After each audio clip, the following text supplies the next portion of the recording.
Assalamualaikum warahmatullahi wabarakatuh. Saya Triwahyu Setianingrum dengan NIM 8565191339 semester 7 program studi PGSD UPBJJ UT Pekanbaru.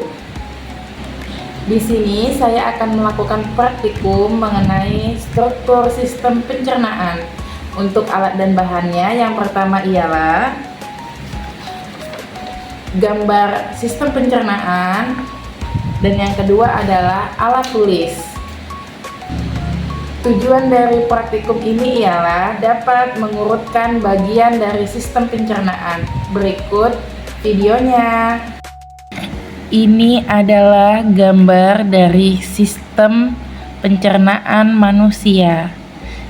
Untuk yang pertama ada mulut, yang kedua ada esofagus atau kerongkongan, yang ketiga ada lambung, yang keempat ada usus halus, yang kelima ada usus besar, yang keenam ada rektum, dan yang ketujuh ada anus. Untuk yang pertama, di sini akan saya jelaskan mengenai mulut.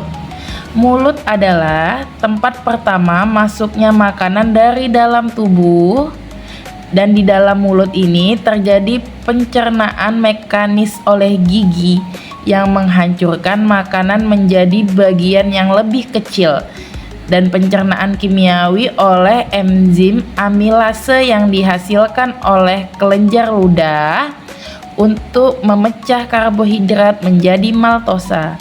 Lalu lidah membantu mencampur makanan dengan air liur dan membentuk bolus atau gumpalan makanan untuk diteruskan ke kerongkongan. Yang kedua ialah kerongkongan. Nah, kerongkongan adalah saluran otot yang menghubungkan mulut dengan lambung. Nah, fungsi dari kerongkongan ini ialah menggerakkan bolus makanan melalui gerakan otot yang disebut peristaltik. Di bagian ini tidak terjadi pencernaan kimiawi, melainkan hanya proses pengantaran makanan menuju lambung. Selanjutnya ada lambung. Nah, lambung berfungsi mencerna makanan secara kimiawi menggunakan asam klorida atau HCI dan enzim pepsin yang menguraikan protein menjadi peptida. Gerakan otot lambung juga membantu mencampur makanan sehingga membentuk kim. Selain itu, asam lambung berperan membunuh mikroorganisme yang mungkin terdapat pada makanan.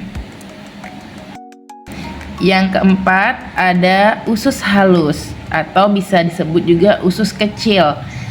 Usus kecil atau usus halus ini terdiri dari duodenum, jejunum, dan ileum.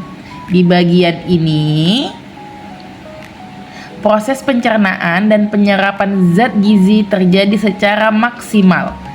Enzim dari pankreas, yaitu amilase, lipase, dan tripsin, dan empedu dan hati membantu memecah karbohidrat, lemak, serta protein. Hasil pencernaan berupa glukosa, asam amino, dan asam lemak diserap melalui villi usus ke dalam aliran darah. Dari usus halus, makanan lanjut ke usus besar. Nah, tugas dari usus besar ini adalah menyerap air dan mineral dari sisa makanan yang tidak tercerna, serta menjadi tempat hidup bakteri baik seperti Escherichia coli yang membantu membusukkan sisa makanan dan menghasilkan vitamin K. Proses ini membentuk feses yang akan dikeluarkan dari tubuh. Selanjutnya, makanan tadi menuju ke rektum. Nah, di rektum ini, rektum itu berfungsi sebagai tempat penyimpanan sementara sisa pencernaan sebelum dikeluarkan. Ketika rektum penuh, sinyal akan dikirim ke otak untuk memunculkan dorongan membuang air besar. Selanjutnya, dari rektum menuju ke anus. Nah, anus ini merupakan bagian akhir dari saluran pencernaan yang berfungsi mengeluarkan feses dari tubuh. Proses ini dikendalikan oleh otot sfinkter anus secara sadar dan tidak sadar. Untuk kesimpulan dari praktikum saya hari ini, yang pertama ialah sistem pencernaan manusia terdiri dari mulut, kerongkongan atau esofagus, lambung, usus halus atau usus kecil, usus besar, rektum, dan anus. Nah, yang kedua, setiap bagian memiliki fungsi berbeda-beda dan menghasilkan enzim tertentu untuk membantu proses pencernaan. Yang ketiga, enzim-enzim pencernaan berperan penting dalam mengubah zat makanan kompleks menjadi zat yang lebih sederhana agar dapat diserap oleh tubuh.